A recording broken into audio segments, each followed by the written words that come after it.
He estado engañando tanto a mi psicóloga como a mi madre durante el último año. Todo comenzó hace 6 meses, cuando detecté que mi psicóloga le revelaba absolutamente todo lo que yo mencionaba directamente a mi madre. Le confié a la doctora Yasmín un detalle insignificante que ocasionalmente calzaba zapatillas dentro del hogar. Y 3 días más tarde mi madre me requisó cada par que poseía. Alzó mis tenis preferidos como si fueran pruebas en un lugar del delito. Vas a ponerte calcetines dobles hasta que comprendas dónde corresponden los zapatos, afirmó. La mayoría de los adolescentes se habría enfurecido. Yo me acomodé en mi cama esa noche y comprendí que algo andaba muy equivocado. Los psicólogos no pueden divulgar lo que uno les cuenta. Es literalmente prohibido. Entonces, ¿por qué la mía le transmitía todo a mi madre como si fuera una informante? Ahí fue cuando inicié a trazar un plan. Mi madre siempre ha requerido dominar mi existencia de la misma manera en que los peces requieren oxígeno. Después de que ella y mi padre se separaron, le comunicó al magistrado que mi padre era inestable y afectivamente distante, lo cual es absurdo porque el hombre llora con los anuncios de alimento para mascotas. Obtuvo la guarda total y 5,000 mensuales de pensión alimenticia que aparentemente sostienen su fijación por supervisar cada inhalación que realizo. Instaló programas de localización en mi móvil. Examina mi cuaderno personal y lo sé con seguridad porque escribí: «Mamá, deja de examinar mi cuaderno personal», y al día siguiente me sancionó por irrespetarla su intimidad. Cuando mis dificultades de comportamiento me condujeron a psicoterapia, supe que era otra emboscada, así que la desafié. Le confié a la doctora Yasmín que calzaba zapatillas dentro del hogar y aguardé. Cuando la sanción llegó 3 días después, regresé a psicoterapia y le comenté cómo mi madre me había retirado todos los zapatos y ahora mis pies sangraban. La doctora Yasmín ni se alteró. No se excusó, solo me indagó cómo me estaba desenvolviendo en el colegio, así que engañé. «Estoy suspendiendo química», expresé. No consigo comprender la configuración molecular. Una semana más tarde, mi docente de química me llamó aparte. «Tu madre telefoneó demandando una cita por tu bajo rendimiento», me indicó.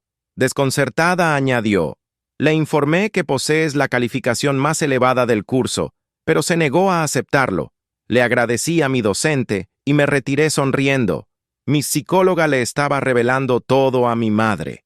Durante los siguientes meses, le suministré a ambas engaños cuidadosamente elaborados. Le dije a la doctora Yasmín que me sentía alejado de mi padre y que ya no tenía mucho deseo de visitarlo. Esto era calculado. Si mi madre pensaba que yo lo detestaba, relajaría la vigilancia respecto a las visitas. Y mientras ella se tranquilizaba creyendo que había triunfado, yo armaba mi expediente judicial parte por parte. Durante los siguientes 3 meses, continué suministrando engaños calculados en cada consulta de psicoterapia. Me siento aislado en casa de mi padre. Le expresé a la doctora Yasmín en marzo. Él nunca está presente. Siempre está laborando o con su pareja. Engaño. Papá y yo comíamos juntos todas las noches. Jugábamos videojuegos los fines de semana. Me asistía con las tareas, pero la doctora Yasmín registraba cada término en su agenda rosada, esa que después capturaba en foto y remitía directo a mamá. «¿Y cómo te hace sentir eso?», indagó la doctora Yasmín con su tono falsamente compasivo. Como que tal vez sería preferible residir solo con mamá de forma definitiva. Vi cómo sus ojos centellearon. Acababa de entregarle exactamente lo que mamá deseaba oír. 3 días después, mamá surgió en casa de papá sin prevenir. Traía documentos. «Necesitamos discutir sobre la guarda», dijo mamá con una sonrisa victoriosa. «Tu hijo me admitió que no es feliz aquí». Papá me observó. Yo negué con la cabeza levemente. Él comprendió. «¿Eso te comentó?», preguntó papá sin revelar sentimiento. «Sí, en psicoterapia. La doctora Yasmín me notificó de todo». «Curioso», dijo papá. «¿Puedo revisar esos reportes?». Mamá vaciló. «Son reservados entre mi hijo y su psicóloga». «Entonces, no puedes emplearlos jurídicamente», replicó papá. «Pero me queda evidente lo que ocurre aquí». Mamá se retiró enfurecida. Papá aguardó hasta que su vehículo desapareciera. «¿Operó?», pregunté perfectamente. Registré toda la diálogo. Acabamos de obtener prueba de que la doctora Yasmín le está divulgando datos reservados de tus consultas. Sonreí. El esquema progresaba exactamente como anticipaba. En abril elevé el grado de mis engaños. Estoy considerando modificar mi apellido. Le expresé a la doctora Yasmín. Ya no deseo portar el apellido de mi papá. Me genera incomodidad. ¿Por qué te genera incomodidad?, preguntó ella, registrando velozmente. Porque él no se comporta como un padre, se comporta como un compañero de vivienda que me soporta. Otro engaño, papá era el mejor padre que podía solicitar, pero necesitaba que mamá creyera que yo la seleccionaría en cualquier disputa judicial. ¿Has conversado con tu madre sobre esto? No, pero creo que ella comprendería. Ella siempre me comprende. La doctora Yasmín sonrió. Le acababa de proporcionar oro puro. Esa noche, mientras cenaba con papá, inspeccioné mi móvil falso, el que mamá creía que era mi único móvil, el que tenía todos los programas de localización. Lo había llevado a la biblioteca después del colegio. Lo dejé ahí durante 2 horas mientras yo iba al cine con papá. En realidad, los programas de mamá mostrarían que había pasado la tarde estudiando como un joven responsable. Mi móvil auténtico, el que papá me había proporcionado en secreto, no tenía ningún programa de localización. Ese era mi móvil verdadero. El otro era solo un señuelo. ¿Cómo avanza tu interpretación?, preguntó papá mientras consumíamos pizza. Mamá está totalmente persuadida. Hoy le comenté a la doctora Yasmín que quiero modificar mi apellido. Papá hizo un gesto de dolor. Eso debe haber sido difícil expresarlo. No tanto, porque sé que es engaño y sé que al final ella va a sufrir por todo lo que nos ha causado. ¿Estás convencido de que deseas continuar con esto? Todavía podemos detenerlo. No, necesita aprender que no puede dominarme eternamente. Y la doctora Yasmín necesita perder su autorización. Está realizando esto con otros menores también. Lo sé. Papá asintió. Entonces, proseguimos. En mayo sembré el engaño más significativo. Creo que tengo dificultades de conducta. Le expresé a la doctora Yasmín. A veces tengo ideas agresivas sobre mi papá, como si deseara que algo negativo le ocurriera. La doctora Yasmín dejó de registrar. ¿Qué clase de ideas? Como que se retire, que desaparezca, que me permita residir con mamá en tranquilidad. Otro engaño. Nunca había tenido una idea agresiva en mi existencia, pero necesitaba que la doctora Yasmín informara algo lo suficientemente alarmante como para que mamá intentara retirarle la guarda a papá de inmediato. Necesito denunciar esto, dijo la doctora Yasmín con tono grave. ¿A quién? ¿A tu madre? Ella necesita saber que estás en peligro. ¿Y mi papá? No. Por tu protección no vamos a informarle nada todavía. Perfecto. Acababa de infringir la norma otra vez, esta vez de una forma que no tenía excusa. Esa noche, papá recibió la llamada que esperábamos. Tu exesposa está pidiendo una audiencia de urgencia para alterar la guarda, dijo su letrado por teléfono. Dice que el menor está en peligro afectivo contigo. ¿Qué prueba presentó un reporte de la psicóloga? Dice que tu hijo manifestó ideas preocupantes sobre ti y la psicóloga no te notificó a ti directamente como exige el procedimiento. No, solo notificó a la madre. Papá sonrió. Entonces tenemos otra infracción registrada. Colgó y me observó. ¿Estás preparado para esto? Va a acelerarse ahora. Estoy preparado. Durante las siguientes 2 semanas, mamá se volvió intolerable. Me telefoneaba 5 veces al día. Surgía en mi colegio sin prevenir. Le contaba a todos que papá era riesgoso y que yo estaba en peligro. Mis docentes comenzaron a preguntarme si estaba bien. Les decía que sí, que todo estaba bien, pero que mi mamá estaba ansiosa sin motivo. Tu mamá dice que tu psicóloga está ansiosa por ti, dijo mi docente de inglés un día después de clase. Mi psicóloga amplifica todo, respondí. Dije algo sin reflexionar, y ahora todos creen que tengo dificultades. ¿Estás convencido de que estás protegido en casa de tu papá? Completamente protegido. Mi papá es la persona más serena que conozco. Nunca me ha alzado la voz. Mi docente asintió, pero vi la incertidumbre en sus ojos. Mamá había plantado suficiente desconfianza. La audiencia de urgencia llegó en junio. Mamá surgió con la doctora Yasmín y una carpeta llena de pruebas. El magistrado inspeccionó los papeles. Dice aquí que el menor manifestó ideas agresivas sobre su padre. Así es, su señoría, dijo el letrado de mamá. La doctora Yasmín registró todo en sus consultas. ¿Y usted notificó al padre inmediatamente como exige el procedimiento? Preguntó el magistrado mirando a la doctora Yasmín. Ella vaciló. Notifiqué a la madre primero porque ella es la guarda primaria, pero el procedimiento establece que ambos progenitores deben ser informados inmediatamente en casos de peligro. ¿Por qué no lo hizo?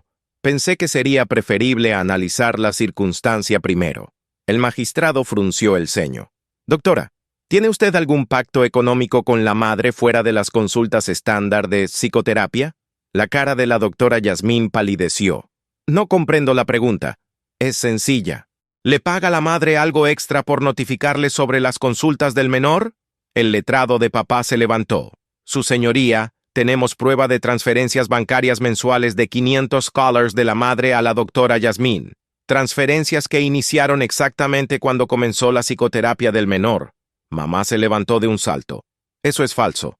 Tenemos los extractos bancarios de ambas, continuó el letrado de papá. También tenemos registros de la madre admitiendo abiertamente que la psicóloga le notifica todo. Y tenemos declaraciones del menor sobre cómo la información compartida en consultas privadas llegaba a la madre días después. El magistrado miró a mamá con expresión rigurosa. Señora, ¿es cierto que le ha estado pagando a la psicóloga de su hijo por datos reservados? Mamá abrió la boca, pero no salió nada. Responda la pregunta. Yo solo quería estar al tanto. Quería resguardar a mi hijo, infringiendo su derecho a la reserva psicoterapéutica. Doctora Yasmín, estoy ordenando una indagación completa de su ejercicio. Y, señora, esta audiencia de urgencia queda rechazada. Volveremos a reunirnos en 30 días para debatir una alteración de guarda, pero será el padre quien la solicite. Mamá salió de la sala llorando. La doctora Yasmín salió con su letrado. Yo salí con papá sintiéndome más liviano que nunca. Lo ejecutaste perfecto, dijo papá en el estacionamiento. Todo ocurrió exactamente como planeamos. ¿Qué ocurre ahora? Ahora armamos el expediente auténtico, el que va a modificar todo. Esa noche, mientras comíamos en nuestro local favorito, papá me indagó algo significativo. ¿Estás convencido de que esto es lo que deseas? Todavía hay oportunidad para reconciliarse con tu mamá de alguna forma. Reflexioné en todos los años de dominio, de intrusión de intimidad, de sanciones por cosas que no había realizado, de existir con temor constante de que cualquier cosa que expresara o realizara sería reportada y empleada en mi contra. Estoy convencido. Ella necesita repercusiones auténticas y yo necesito autonomía auténtica. Papá asintió. Entonces, vamos a proporcionárselas. Ambas cosas. 30 días transcurrieron velozmente. Durante ese periodo, mamá intentó comunicarse conmigo de todas las maneras posibles. Mensajes de texto que yo no contestaba, llamadas que papá bloqueaba, obsequios que llegaban a casa de papá y que yo dejaba sin abrir en el garaje. ¿No vas a abrirlos?, preguntó papá un sábado observando la acumulación de paquetes. No son sobornos. Ella cree que puede comprarme. ¿Y si hay algo que realmente deseas ahí? No hay nada que ella pueda ofrecerme que yo desee. Ya perdió ese privilegio. La doctora Yasmín perdió su autorización temporalmente mientras indagaban su caso. Descubrieron que tenía otros 3 pacientes menores cuyos progenitores también le pagaban por datos. El escándalo llegó a los medios locales. Psicóloga acusada de infringir reserva de menores por dinero. Mamá no surgía en los medios, pero todos en nuestro entorno sabían que ella era una de las madres implicadas. ¿Cómo te sientes al observar esto?, preguntó papá mientras veíamos el informe. Bien, ella destruyó su propia existencia. Yo solo revelé la realidad. El día de la audiencia de guarda llegó. Esta vez era distinta. El padre de un compañero mío que era periodista estaba en la sala. Mamá llegó con un letrado nuevo, uno más costoso. Su señoría, inició el letrado de mamá. Mi clienta admite que cometió un fallo de criterio al pagarle a la psicóloga, pero lo realizó por afecto a su hijo, por ansiedad genuina. El afecto no excusa infringir la norma, replicó el magistrado. Prosiga. El letrado de papá presentó prueba tras prueba las transferencias bancarias, los registros de mamá, admitiendo que la doctora Yasmín era su cómplice. las declaraciones de mis docentes sobre el hostigamiento constante de mamá. Luego, me correspondió declarar a mí. ¿Por cuánto tiempo supiste que tu madre estaba recibiendo datos de tus consultas de psicoterapia?, preguntó el letrado de papá. Desde la primera semana le confié a la doctora Yasmín algo pequeño y 3 días después mamá me sancionó por exactamente eso. ¿Y qué realizaste cuando te diste cuenta? Decidí registrarlo. Inicié a engañar en las consultas y a aguardar a ver si mamá respondía. Siempre lo hacía. ¿Te parece normal que un niño de 14 años tenga que realizar eso? No, pero mamá tampoco es normal. Ella examina mi cuaderno personal, instala programas de localización en mi móvil, me sanciona por cosas que ni siquiera realicé. Existir con ella es como existir en una cárcel. Vi cómo mamá comenzaba a llorar, pero esta vez no me impactó. Ya había visto ese espectáculo demasiadas veces. ¿Alguna vez tu padre te ha sancionado injustamente? Nunca. Papá dialoga conmigo, me aclara las cosas, me trata como una persona, no como una posesión. El magistrado me hizo algunas preguntas directamente. ¿Dónde deseas residir? Con mi papá. ¿Por qué? Porque con él puedo inhalar. No tengo que ocultar quién soy o qué pienso. No tengo que existir con temor de que cada término que exprese será empleado en mi contra. ¿Deseas ver a tu madre? No. Ahora. Tal vez en el futuro si ella modifica realmente. Pero necesita psicoterapia auténtica, no la falsa que empleó conmigo. El magistrado asintió. Puedes retirarte. Cuando regresé a mi asiento junto a papá, mamá intentó establecer contacto visual conmigo. Aparté la mirada. El letrado de mamá intentó una última táctica. Su señoría, mi clienta está dispuesta a realizar lo que sea necesario para recuperar la confianza de su hijo. Psicoterapia intensiva, visitas vigiladas, lo que el tribunal ordene, eso es oportuno ahora que está perdiendo, dijo el letrado de papá. Pero durante años tuvo la oportunidad de tratar a su hijo con respeto y dignidad. Eligió el dominio absoluto en lugar del afecto genuino. El magistrado tomó una pausa de 30 minutos para deliberar. Papá y yo aguardamos en el pasillo. ¿Crees que triunfemos?, pregunté. Ya triunfamos. Sin importar lo que diga el magistrado, ya te liberaste de su dominio. Eso es lo que cuenta. Pero quiero que ella pierda jurídicamente. Quiero que haya repercusiones auténticas. La tendrá. Confía en mí. Cuando regresamos a la sala, el magistrado tenía su resolución. Después de inspeccionar toda la prueba y escuchar las declaraciones, he tomado las siguientes resoluciones. La guarda total se otorga al padre. La madre tendrá visitas vigiladas una vez al mes, condicionadas a que complete 6 meses de psicoterapia intensiva con un especialista aprobado por la Corte. Los programas de localización deben ser eliminados inmediatamente del móvil del menor. La madre no puede surgir en el colegio del menor sin autorización previa del padre, y finalmente la madre debe cubrir todos los gastos judiciales de este proceso. Mamá se derrumbó en su asiento. Su letrado intentó calmarla, pero ella lo rechazó.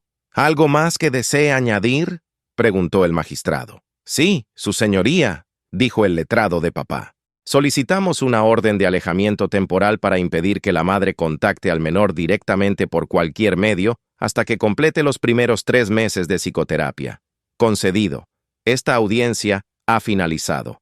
Salimos de la sala. Afuera, varios periodistas aguardaban.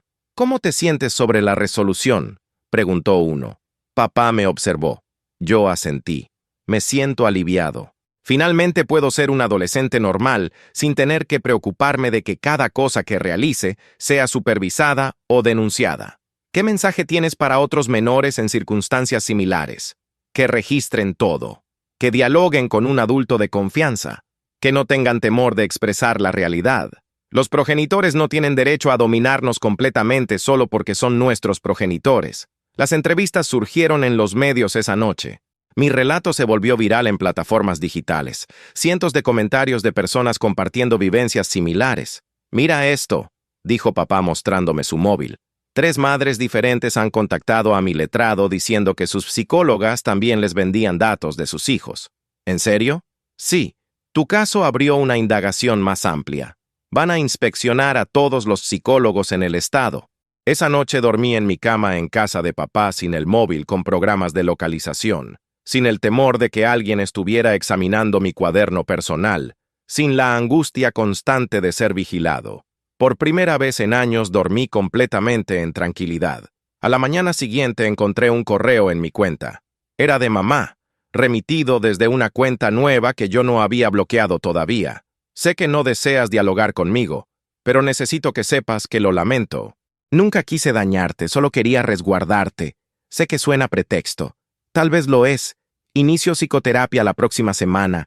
No por la orden de la corte, porque finalmente comprendo que necesito asistencia. Te quiero. Siempre te querré, aunque me detestes. Mamá, le mostré el correo a papá. ¿Vas a contestar?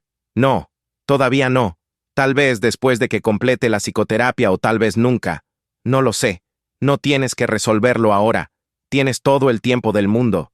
Borré el correo y bloqueé la nueva cuenta. Tenía 14 años. Acababa de triunfar una disputa judicial contra mi propia madre. Había revelado un esquema de corrupción en el sistema de salud mental, y finalmente, después de años de dominio y manipulación, era libre, completamente libre. 3 meses transcurrieron desde la resolución. Mamá cumplió con la psicoterapia obligatoria, pero eso no significaba que hubiera modificado realmente. Intentó comunicarse conmigo de formas ingeniosas, le remitía cartas al colegio a través de otros progenitores, dejaba obsequios en el porche de papá con notas adjuntas. Incluso creó cuentas falsas en plataformas digitales para seguirme. «Recibí otra queja de tu colegio», dijo papá un martes en la cena. «Tu mamá le pagó a la señora Martínez para que te entregara una carta. ¿Qué decía? No la abrí. La señora Martínez la entregó directamente a la dirección. Están considerando prohibirle la entrada al campus completamente. Bien, ella no comprende límites. Su psicóloga dice que está avanzando, que está laborando en sus dificultades de dominio. ¿Tú le crees?» Papá se quedó silencioso por un momento. «No sé. La gente puede modificar, pero también puede simular modificación». «Muy bien». Al día siguiente, la directora me llamó a su oficina. «Tu madre está aquí. Dice que es una urgencia familiar». «No hay ninguna urgencia. Ella está infringiendo la orden de alejamiento». Eso pensé. Ya llamé a seguridad. Solo quería informarte. Gracias. Salí de la oficina y vi a mamá en el pasillo dialogando con 2 guardias de seguridad. Solo quiero dialogar con mi hijo. 5 minutos. 5 minutos. Señora, tiene una orden de alejamiento. Necesita retirarse ahora o llamaremos a las autoridades. Mamá me vio. Sus ojos se llenaron de lágrimas. Por favor, solo permíteme aclararte. Estoy modificando. Voy a psicoterapia. Estoy realizando todo lo que me solicitaron. Señora, retírese. Repetí las palabras del guardia. Está infringiendo una orden legal. Eres mi hijo. Tengo derecho a verte. No. El magistrado dijo que no. Y yo tampoco quiero verte. Uno de los guardias tomó su brazo suavemente. Señora, si no se retira voluntariamente tendremos que detenerla. Mamá finalmente se retiró, pero antes me gritó desde el pasillo. Esto no es justo. Soy tu madre. No puedes eliminarme de tu existencia así. Las puertas se cerraron detrás de ella. Regresé a clase como si nada hubiera ocurrido. Esa noche, el letrado de papá nos visitó. Tu madre infringió la orden de alejamiento. Hoy tenemos video de seguridad del colegio. Esto podría resultar en detención. ¿Qué recomiendas?, preguntó papá. Podemos presentar acusaciones o podemos emplearlo como prueba para prolongar la orden de alejamiento otros 6 meses. ¿Qué deseas realizar?, me preguntó papá. Reflexioné en mamá siendo detenida. Reflexioné en ella en una celda. Parte de mí deseaba eso. Deseaba que sufriera completamente por todo, pero otra parte de mí solo deseaba que me dejara en paz. Prolongar la orden. No quiero que vaya a la cárcel. Solo quiero que comprenda que necesita respetar los límites. ¿Estás convencido? Sí. El letrado asintió. Voy a presentar la solicitud mañana. 2 semanas después, mamá tuvo que surgir en sala otra vez. Esta vez se veía distinta.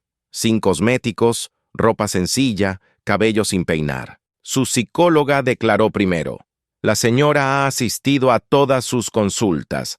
Está laborando activamente en reconocer sus patrones de comportamiento dominador, pero claramente todavía batalla con respetar límites. ¿Recomienda prolongar la orden de alejamiento?, preguntó el magistrado. Sí, Creo que necesita más tiempo antes de estar preparada para contacto directo con su hijo. El magistrado miró a mamá. ¿Tiene algo que decir en su defensa? Mamá se levantó. Su voz temblaba. Sé que cometí un fallo yendo al colegio, pero extraño a mi hijo. Cada día es una tortura no poder hablarle, no poder saber cómo está. Esa tortura es consecuencia de sus actos, replicó el magistrado. Usted infringió la confianza de su hijo de formas esenciales, compró datos privados de su psicóloga, lo vigiló obsesivamente y cuando el tribunal estableció límites claros, los infringió inmediatamente. Estoy intentando modificar. Intentar no es suficiente. Necesita lograrlo. La orden de alejamiento se prolonga 6 meses más y si la infringe otra vez, enfrentará acusaciones penales. ¿Comprende? Sí, su señoría. Mamá salió de la sala llorando. Yo salí sintiéndome extrañamente vacío. No sentí triunfo, no sentí satisfacción, solo sentí agotamiento. ¿Estás bien?, preguntó papá en el auto. No sé. Pensé que esto me haría sentir mejor, pero solo me siento agotado de todo esto. Eso es normal. Revancha no es lo mismo que equidad. Equidad resuelve el problema. Revancha solo nos hace sentir vacíos después. ¿Crees que ella realmente pueda modificar? Honestamente no lo sé.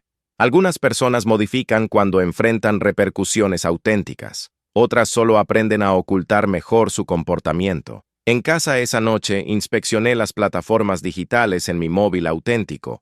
Mi relato todavía generaba comentarios. Algunos mensajes privados eran de otros menores agradeciéndome por expresar. Tu relato me dio el valor de contarle a mi papá que mi mamá examina todos mis mensajes. Gracias. Mi psicóloga también le revelaba todo a mi mamá. Gracias a tu caso la están indagando. Tengo 14 años como tú. Mi mamá me domina igual. ¿Cómo iniciaste tu caso? Contesté algunos mensajes. Les di el contacto del letrado de papá. Les dije que registraran todo y buscaran asistencia de un adulto de confianza. ¿Sabes qué es lo más curioso de todo esto? Le dije a papá mientras cenábamos. ¿Qué? ¿Que asistir a otros menores me hace sentir mejor que ver a mamá sufrir repercusiones? Eso es porque tienes compasión auténtica. No solo buscas revancha, buscas que las cosas sean equitativas. ¿Crees que algún día pueda disculparla? Tal vez. Pero el disculpa no significa olvidar ni significa volver a confiar ciegamente. Significa solo liberar el enojo para que no te devore. Todavía no estoy preparado para eso. No tienes que estarlo. Tienes 14 años. Tienes todo el tiempo del mundo para resolver qué tipo de vínculo deseas con ella, si es que deseas alguno. Esa noche, mientras me preparaba para reposar, encontré una carta debajo de mi puerta. Papá la había dejado ahí. Era de mamá, remitida a la dirección de papá. Él la había inspeccionado primero para asegurarse de que no infringiera ningún término legal. No voy a intentar excusar lo que realicé. No voy a decir que fue por afecto o ansiedad. La realidad es que tenía temor de perderte. Temor de que tu papá fuera mejor padre que yo madre. Temor de que crecieras y te dieras cuenta de que no me requerías. Así que intenté dominarte. Convertirte en algo que dependiera de mí completamente, y en el proceso te alejé para siempre. Mi psicóloga me hizo ver que yo creé exactamente lo que más temía. Te perdí por mis propios actos. No espero que me disculpes. No espero que quieras verme. Solo espero que algún día comprendas que a pesar de todo, eres lo mejor que me ocurrió en la existencia. Aunque lo destruí completamente, doblé la carta y la guardé en un cajón. No sabía si algún día contestaría. No sabía si algún día querría tener un vínculo con ella. Pero por primera vez vi un atisbo de sinceridad auténtica en sus términos, y eso era algo pequeño, pero algo. 6 meses después, recibí una notificación judicial. Mamá había completado su psicoterapia intensiva y solicitaba visitas vigiladas. ¿Qué deseas realizar?, preguntó papá mostrándome los papeles. No sé. ¿Tú qué opinas? Creo que ha laborado duro en psicoterapia. Su psicóloga remitió un informe. Dice que ha mostrado avance auténtico, pero la resolución es tuya. Leí el informe del psicólogo. Decía que mamá había reconocido sus patrones de dominio, que comprendía cómo sus actos me habían dañado y que había desarrollado instrumentos para manejar su ansiedad sin intruir mi intimidad. ¿Y si es engaño? ¿Y si solo está simulando otra vez? Por eso serían visitas vigiladas en un lugar neutral con un profesional presente. Si algo sale mal, finalizamos inmediatamente. Tengo que resolver ahora. Puedes tomarte el tiempo que requieras. Esa noche no pude reposar. Reflexioné en todas las veces que mamá me había dominado, todas las veces que había infringido mi intimidad, todas las mentiras y manipulaciones. Pero también reflexioné en la carta que me había remitido, en las palabras sinceras sin pretextos. A la mañana siguiente le dije a papá mi resolución. Acepto una visita, una. Si va bien, consideraré más. Si va mal, no habrá segunda oportunidad. ¿Estás convencido? No, pero creo que necesito probarlo. Por mí, no por ella. La primera visita se programó para 2 semanas después en una oficina de mediación familiar. El vigilante sería un empleado social llamado señor Ramírez. Cuando llegamos, mamá ya estaba ahí. Se veía distinta. Había adelgazado. Tenía ojeras. Su ropa era sencilla, nada del estilo ostentoso que siempre usaba. Hola, dijo cuando entré. Su voz era cautelosa. Hola. Nos acomodamos en lados opuestos de una mesa. El señor Ramírez se acomodó en la cabecera. Esta consulta durará 1 hora. Las normas son simples. Respeto mutuo, sin interrupciones. Si alguien se siente incómodo, podemos finalizar inmediatamente. ¿Alguna pregunta? Ambos negamos con la cabeza. Bien, señora, usted solicitó esta reunión. ¿Qué le gustaría decirle a su hijo? Mamá inhaló profundo. Quiero iniciar diciendo que lamento todo. Cada resolución que tomé para dominarte, cada intrusión a tu intimidad, cada vez que te hice sentir que no podías confiar en mí. ¿Por qué lo realizaste? Pregunté directamente. Porque tenía temor. Cuando tu papá y yo nos separamos, sentí que estaba perdiendo todo y tú eras lo único que me quedaba. Así que intenté aferrarme tan fuerte que casi te ahogo. Casi no lo hiciste. Tienes razón, lo hice. Y en el proceso te enseñé a engañarme, a ocultarte de mí, a verme como tu adversaria en lugar de tu madre. Tú me enseñaste eso pagándole a mi psicóloga para vigilarme. Mamá cerró los ojos. Lo sé.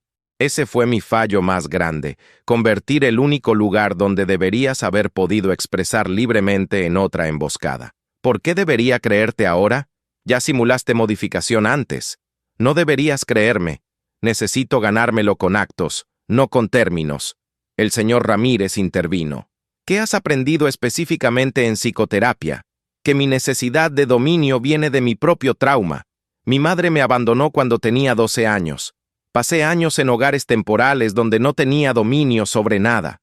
Cuando tuve a mi hijo, juré que nunca lo perdería, pero en lugar de quererlo sanamente lo ahogué. ¿Y cómo planeas modificar eso? Pregunté. Respetando tus límites.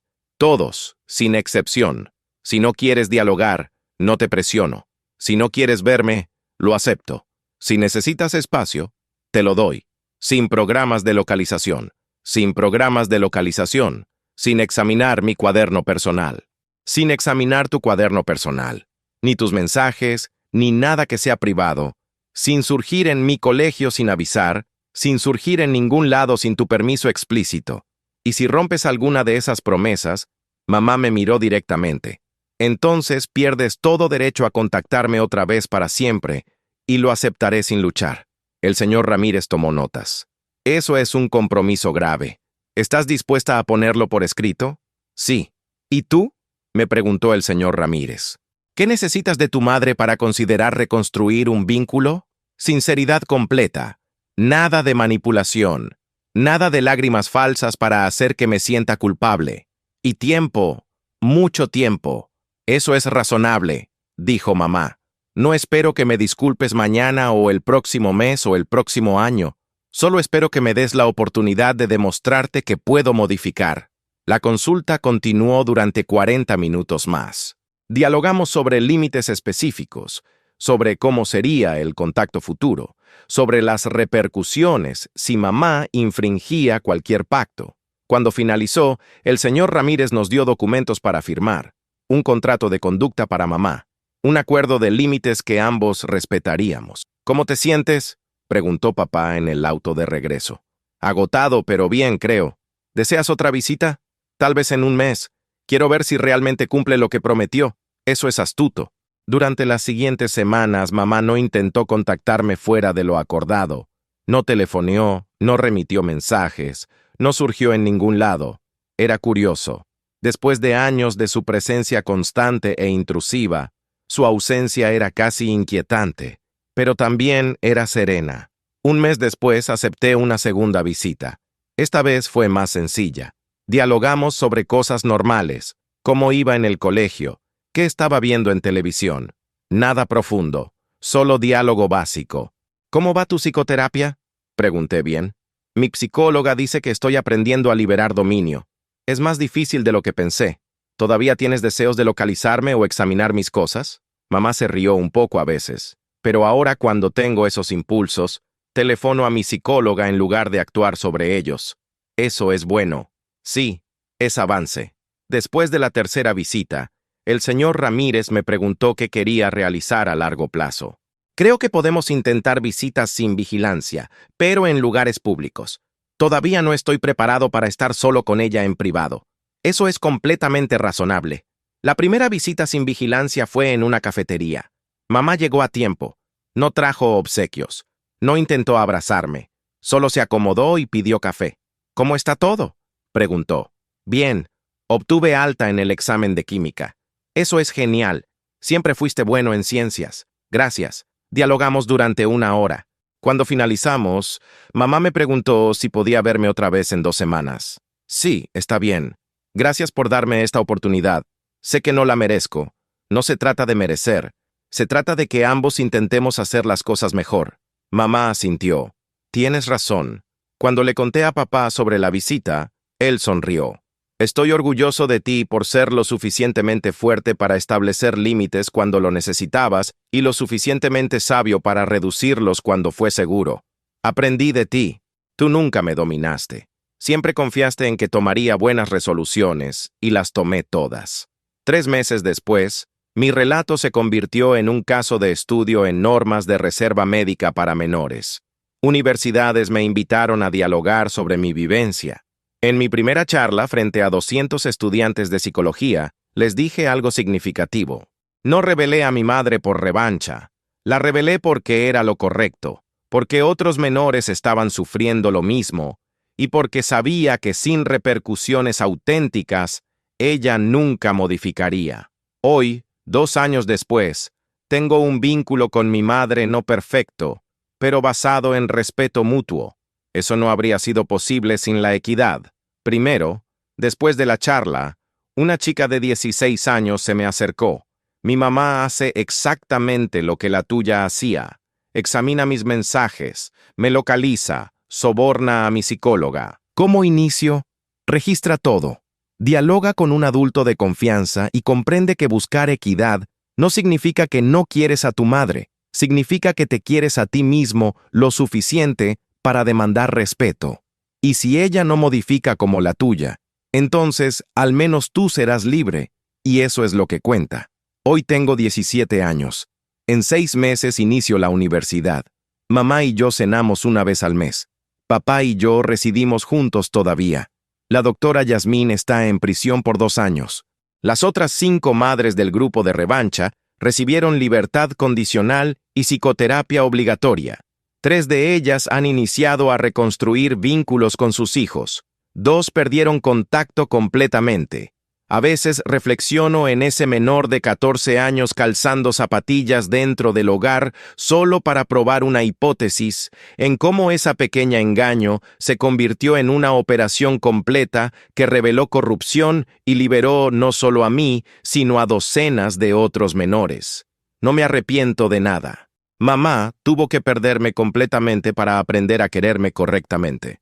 Yo tuve que arriesgar todo para obtener mi autonomía.